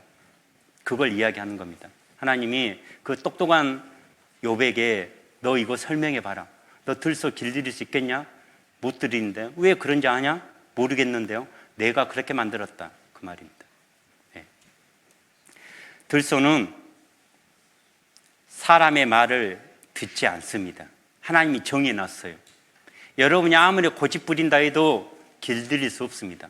여러분 고집이 맞을까요? 하나님 말씀이 맞을까요? 하나님 말씀이 맞다니까요. 네. 자, 11절 보겠습니다. 그것의 힘이, 들소의 힘이 많다고. 힘이 많죠, 들소가. 내가 그것을 의지하겠느냐? 내 수고한 일을 그것에게 맡기겠느냐? 그것이, 들소가 내 곡식을 집으로 실어오며 내 타작마당에 곡식 모으기를 그것에게 의탁하겠느냐? 할 수 없다. 그 말입니다. 집소는 말 잘 들어요. 집소는요, 어딘 얘가요, 잡고도 간다니까요. 창세기 1장 24절에 하나님이 정해놨어요. 하나님이 가라사대 땅은 생물을 그 종류대로 내되 육축과, 처음부터 육축은 육축으로 만들었어요. 기는 것과 땅의 짐승이 야생동물입니다. 하나님이 그렇게 만들었어요. 말 듣게 생겼습니까? 네. 근데 들소 같은 분이 있습니다. 오늘 말씀 듣고도 네, 성경 말씀 들이받습니다. 제발 여기 앉아 계신 분 중에 들소 같은 분 없었으면 좋겠습니다. 네. 버팔로가 힘은 더 세요. 버팔로 가지고 농사 짓겠습니까? 네, 절대 못 짓습니다. 네. 들소는 길들여지지 않게 만드셨어요. 누가 그랬습니까? 하나님이 그러셨습니다. 자, 그 밑에 13절 타조입니다. 13절 타조는 즐거이 그 날개를 친다마는 그 깃과 털이 인자를 베푸느냐? 그러니까 타조가 세잖아요. 타조가 옛날에는 날았는데 몸이 무거워져서 못 난다 사람들이 그래요. 하나님이 어처구니 없는 겁니다. 그래서 하는 말이에요. 타조는 즐거이 열심히 날개를 짓을 해도 난다 못 난다? 못 난다 그 말입니다. 타조는요, 하나님이 처음부터 날지 못하게 만들었어요. 아무리 빨리 달리면서 날개짓해도 날아요 못 날아요? 못 납니다. 그래서 과학자들이요, 타조 날개를 깃털을 뜯어봤어요. 과학자들이요, 나는 새와 못 나는 새의 깃털을 비교해봤어요. 거기서 하나님이 처음부터 깃털을 다르게 만들어놨어요. 나는 깃털이 있고 못 나는 깃털이 있다니까요. 한번 보겠습니다.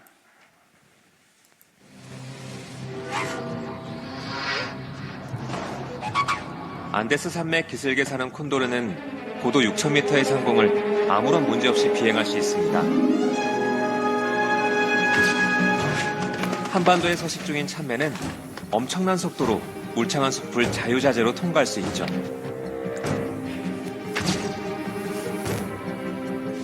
태평양과 대서양의 해안지대에서 볼 수 있는 구남조는 무려 시속 400km까지 속도를 낼 수 있는 세상에서 가장 빠른 새입니다. 세상에서 가장 작은 새, 벌새는 1초에 80번까지 날개짓을 하고 자유자재로 방향을 바꿀 수 있죠. 반면 2m까지 자라는 에뮤는 날지 못합니다. 왜 어떤 새는 높이 빠르게 날 수 있는 반면 어떤 새는 날지 못할까요? 그 비밀은 바로 깃털입니다.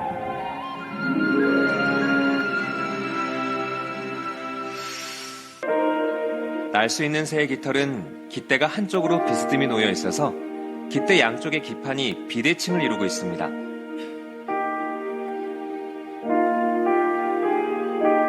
타조처럼 날지 못하는 새의 깃털은 깃대가 가운데 있어서 기판이 대칭을 이루고 있죠. 이런 대칭 깃털로는 비행을 할 수 없습니다. 오직 엄마에게 모성애를 주지 않았다면 이 세상은 후손이 이어갈 수가 없습니다. 네. 모든 암컷에게는 모성애를 줬어요. 누구한테만 안 줬어요? 타조한테만. 그러니까 너 그거 설명해봐라. 왜 타조는 이러는지. 글쎄요, 내가 타조에게는 모성애 안 줬다 그 말입니다. 여기 예쁜 자매님들, 예쁜 여자님들 하나님이 주신 겁니다. 그러니까 더 감사해야 돼요. 네.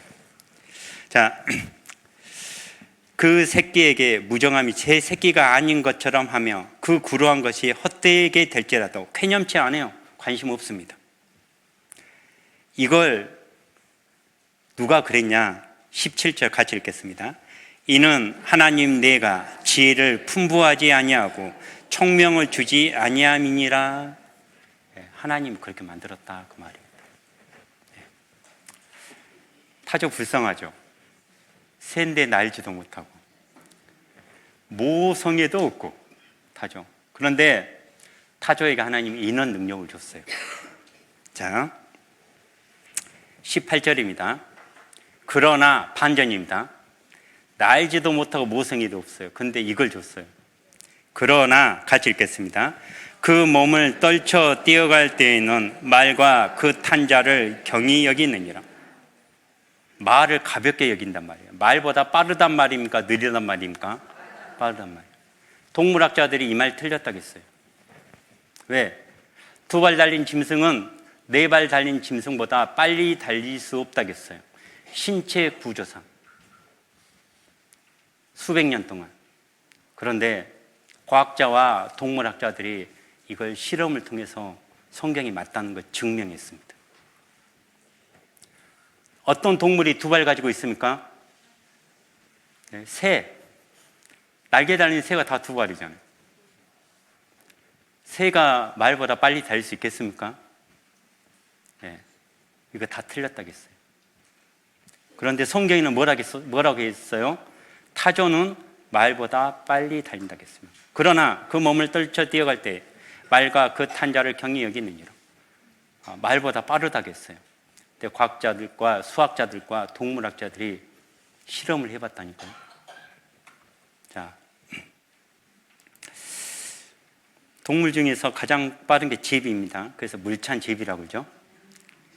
육지 동물에서 치타가 제일 빨리 다닙니다. 그 다음에 뭡니까? 타조라니까요. 타조가 시속 77km입니다. 말이 시속 70km. 타조가 빨리 다닙니다. 하나님이 만들어 놓은 법칙, 인간이 못 바꿉니다. 타조가 말보다 빠릅니다.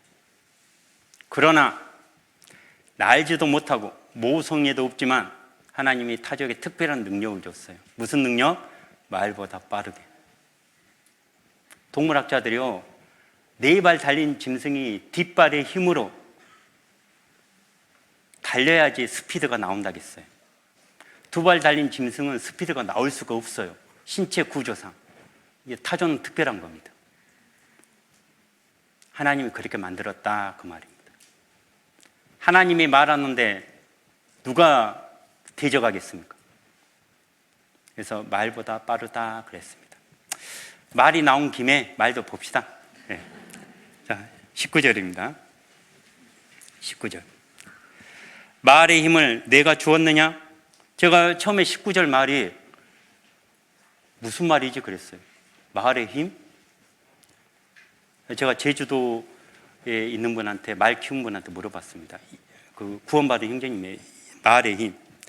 말이요, 소벌의 힘이 더 세야 돼요. 예? 그래서 이게 그 말이라고 하더라고요. 소는요, 구르마 끌고 못 달립니다. 말은 달려요, 안 달려요? 달려요. 그리고 말의 그 다리는 다 근육이라고 하더라고요. 예. 그러니까 말의 힘을 누가 줬는지 아느냐? 예. 말은 마차 끌고 뛰어다니잖아요. 힘이 더 세죠. 그 목에 흩날리는 갈기를 내가 입혔느냐? 말의 갈기요, 진짜 멋있습니다. 말의 힘, 그 멋있는 갈기 누가 줬냐? 하나님이 주셨다, 그 말입니다. 욥의 친구들한테 그렇게 이야기하는 거예요. 너 그렇게 똑똑하잖아. 그 똑똑함 누가 준지 알아? 누가 줬겠습니까? 하나님이 주셨단 말입니다. 너희들 다 멋지잖아. 그거 누가 준 건지 알아? 하나님이 줬다, 그 말입니다. 말을 통해서 그걸 이야기하는 겁니다. 20절입니다. 내가 그것으로 메뚜기처럼 뛰게 하였느냐? 욥에게 하는, 너가 그 말이, 그 덩치 큰 말이 메뚜기처럼 장애물을 띄는 거 또 설명해봐라. 설명 못하죠. 그 능력 내가 줬다, 그 말입니다. 그래서 우리 올림픽 근대 5종 보면 말이 장애물 띄는 경기가 있잖아요. 말에게만 그 능력 줬다, 그 말입니다. 그러니까 하나님이 욥기 39장에 특별한 동물을 이야기한 거예요. 사람들이 설명할 수 없는 부분을 물어본 거예요. 네. 말은 힘도 세죠. 멋있죠. 말 멋있습니다, 진짜. 그 다음에 장애물도 뛰어넘어요. 그래서 성경에 그 중고등부 학생들에게 교회학교에서 학예 수양회 때 그렇게 가르칩니다. 그리스도인은 말같이 살아야 된다. 신앙의 힘도 세야 되고 세상 사람들이 봤을 때 짜잔하게 보이면 안 된다. 말처럼 멋있게 살아라.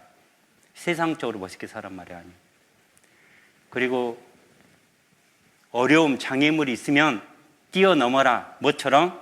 말처럼. 구원 안 받은 분들은 구원 받고 나면 무슨 말인지 압니다. 꼭 구원 받았으면 좋겠습니다. 자, 메뚜기처럼 뛰게 하였느냐? 그 위험의 콧소리가 두려우니라. 그것이 골짜기에 허이고 힘 있음을 기뻐하며 앞으로 나아가서 군사들을 맞대 두려움을 비웃고 놀라지 아니하며 칼을 당할지라도 물러나지 아니하니. 그러니까 무슨 말이냐면 모든 동물 중에 전쟁을 두려워하지 않는 동물은 무엇밖에 없다? 말밖에 없다, 그 말입니다. 이 말은요 싸움 냄새를 맡습니다. 그래서 태초부터 지금까지 전쟁할 때 무엇밖에 안 나가요? 기마병이 옛날부터 지금까지는 기마병밖에 없어요.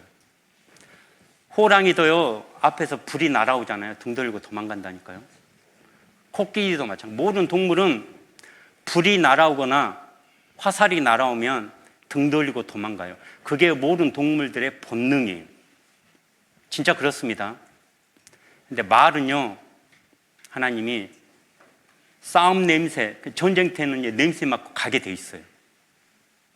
그리고 전쟁을 두려워하지 않게 만들었어요.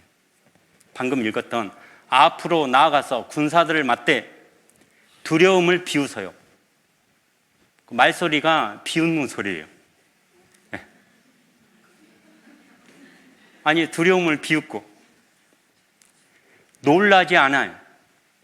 화살이 날아와도요 말이 뛰지 않는다니까요. 당황하지 않는다니까요. 사람은 당황해요. 하나님이 이렇게 만들었다. 칼을 당할지라도 물러나지 않습니다. 이 멋있는 갈기 내가 줬다. 앞에서 창이 날아고 총을 쏴도 말은 물러나지 않는다. 이 말 내가 만들었다, 그 말입니다. 너희 설명해봐라, 그 말입니다. 하나님이 창조한 동물을 설명하고 있는 겁니다. 그리고 26절입니다.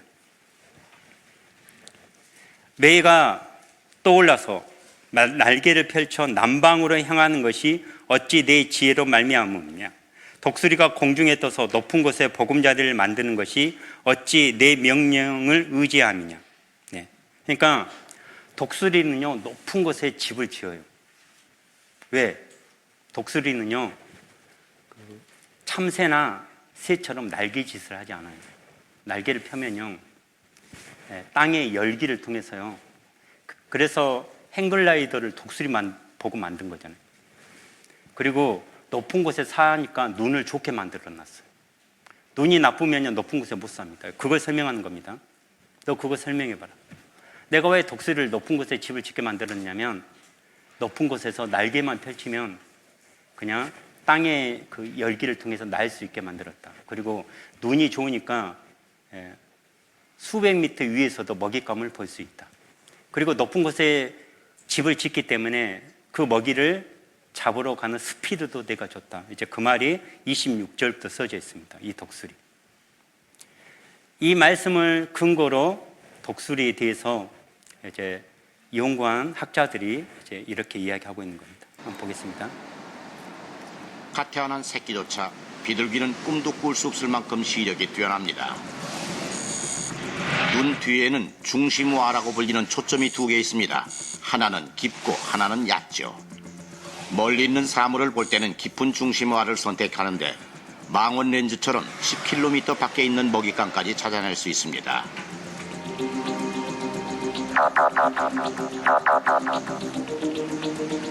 얕은 중심화를 통해 가까이를 볼 때는 쌍안경처럼 시야가 확보되어 공격할 때 더 효과적이죠.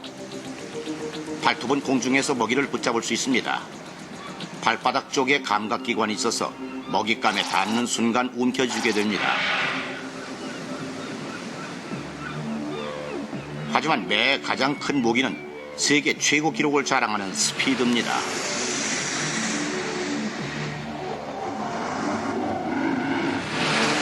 수직 하강의 경우 그 어떤 동물보다 빠릅니다. 예, 높은 곳에 사니까 이런 능력을 주셨습니다. 그냥 대충 만든 거 아닙니다. 하나님이 그걸 설명하고 있습니다. 눈빛 매섭지 않습니까? 내일 아침에 일어나셔서 거울 앞에 있는 자기 눈빛을 보시고 회개하셔야 됩니다. 하나님이 이렇게 설명해 놓고 이야기합니다. 이제 모든 짐승에게 물어보라. 그것들이 내게 가르치리라. 공중의 새에게 물어보라. 그것들이 또 내게 구하리라. 동물이 말한다는 말이 아니라 이 성경을 읽어보고 알아봐라 그 말입니다. 땅에게 말하라. 내게 가르치리라. 바다의 고기도 내게 설명하리라. 책과 꽃은 보는 자의 것인 것처럼 성경도 보고 알아보는 자의 것입니다.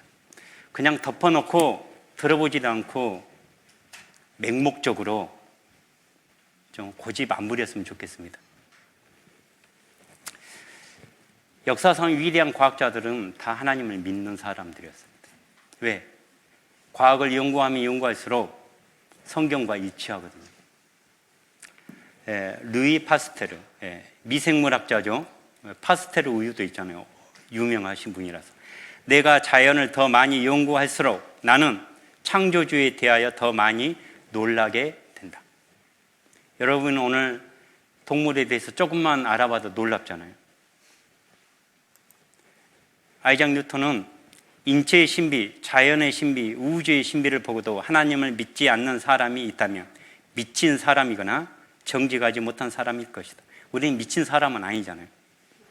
그러면 정직했으면 좋겠습니다. 자, 마지막으로 우리를 만드신 솜씨, 하나님이 사람을 어떻게 창조하셨는지 설명하고 있습니다. 하나님이 자기 형상 곧 하나님의 형상대로 사람을 창조하시되 남자와 여자를 창조했어요.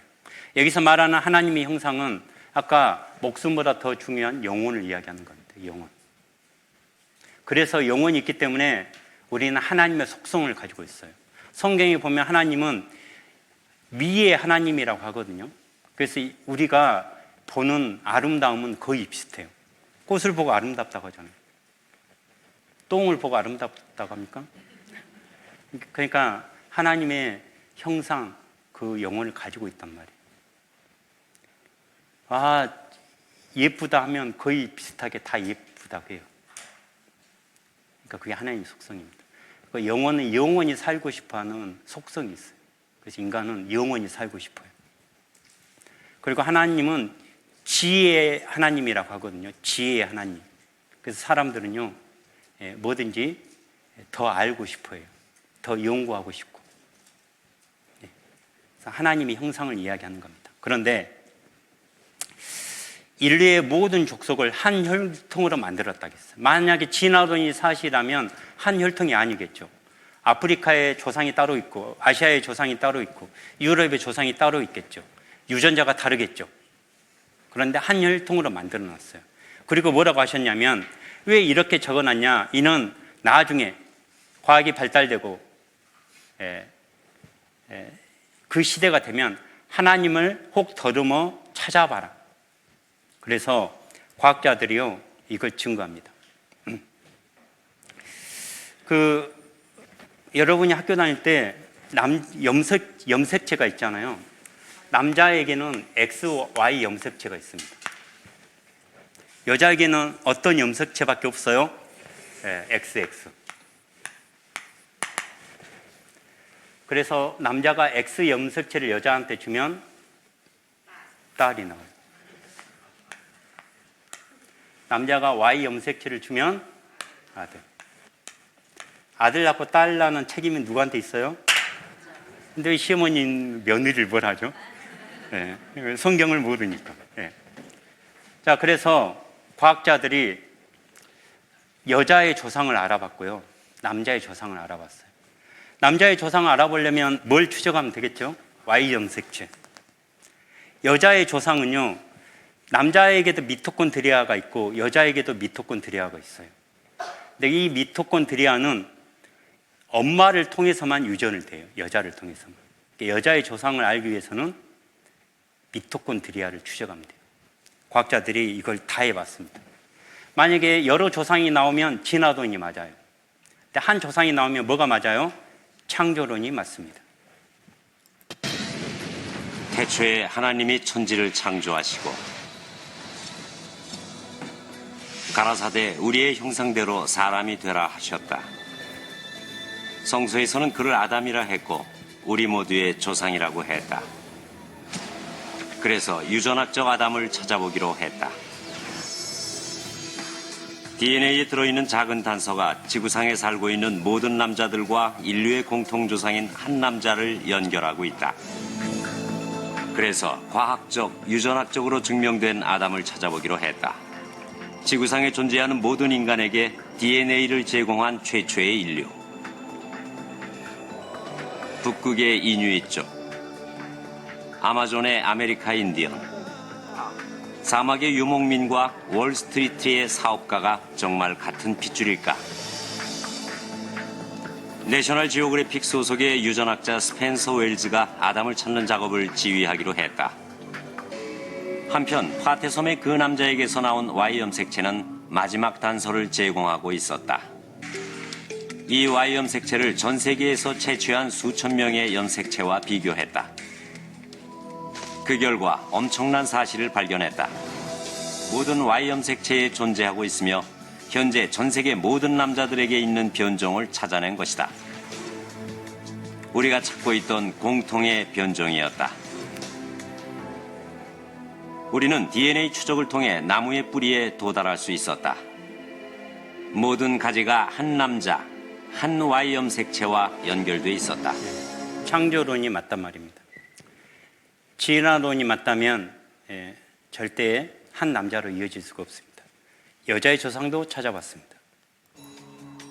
미토콘드리아는 세포에 필요한 에너지를 만드는 작은 기관입니다. 남, 여, 우리 모두의 몸에 있지만 미토콘드리아의 DNA는 오직 어머니를 통해서만 유전되죠.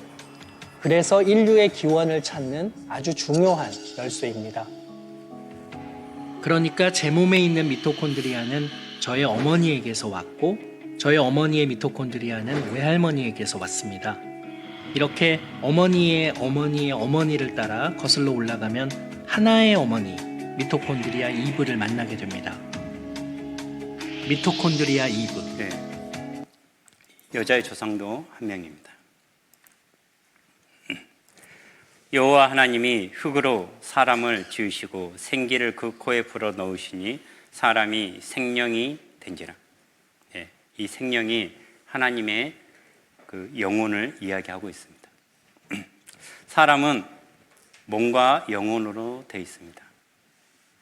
제가 물어보겠습니다. 몸이 중요합니까? 영혼이 중요합니까? 둘 다 중요하죠? 그런데 우리는 몸이 중요한지는 다 알아요. 성경을 알기 전에도. 근데 성경을 알기 전에는 영혼이 있는지도 몰랐습니다. 영혼이 있다면 그 영혼은 죽음 후에 천국과 지옥 둘 중에 한 곳에서 영원히 살아야 됩니다. 나의 이 가죽 이것이 썩은 후에 내가 육체 밖에서 하나님을 보리라. 하나님은 말씀하십니다. 내가 땅을 만들고 그 위에 사람을 창조하였으며 내가 친수로 하늘을 펴고 그 만상을 명하였노라. 지금도 하나님은 살아 계셔서요, 내일도 해는 동쪽에 있었을 겁니다. 우리 믿잖아요. 그게 저절로겠습니까? 저절로 없습니다. 제가 학교 다닐 때 쉬는 시간에 제일 많이 듣던 말이 야, 선생님 오신다 그랬습니다. 그럼 뭐가 잡혀요? 질서가 잡힙니다. 저절로 없습니다. 이 세상에 왜 질서가 있습니까? 하나님이 살아 계시니까. 하나님이 없으면 질서가 있을 수 없습니다. 그러지 않습니까? 네. 아이들도 엄마 아빠가 올 시간이 되면 질서가 잡혀 있잖아요. 네. 그러지 않은 애들도 가끔 있지만, 여호와는 하나님은 하늘을 창조하신 하나님이시며 땅도 조성하시고 경곡케 하시되 헛되이 창조치 아니하셨습니다. 사람으로 거하게 지으신 자신이라. 그 말씀에 나는 여호와라. 나 외에 다른 이가 없느니라. 땅 끝의 모든 백성아 나를 앙망하라. 땅 끝, 전 세계 모든 사람들이 나를 앙망하라. 하나님을 알아야 됩니다. 뭘 통해서? 성경을 통해서. 그리하면 구원을 얻으리라. 나는 하나님이라. 다른 이가 없음이니라. 네. 제가 오늘 여러분 보니까요, 시작부터 지금 시간까지 말씀을 너무나 잘 듣고 있습니다. 그리고 핸드폰도 한 번도 올리지 않았습니다. 역대 이런 적은 없었습니다. 이 기적을, 이 역사를 경상도 사람답게 한번 시작했으면 끝장 봐봅시다. 그래서 금요일까지 왔으면 좋겠습니다. 같이 기도하겠습니다. 하나님 감사합니다. 주님의 선한 뜻 가운데 성경 강연의 첫째 날 말씀이 전해졌습니다. 하나님께서 여기 모인 모든 분들 한 분도 낙오되지 않고 금요일까지 말씀 듣고 영성의 말씀, 천국의 복음을 꼭 들을 수 있도록 도와주시고 인도하여 주시옵소서. 우리를 사랑하시는 예수님 이름으로 기도드렸습니다. 아멘. 예, 수고하셨습니다.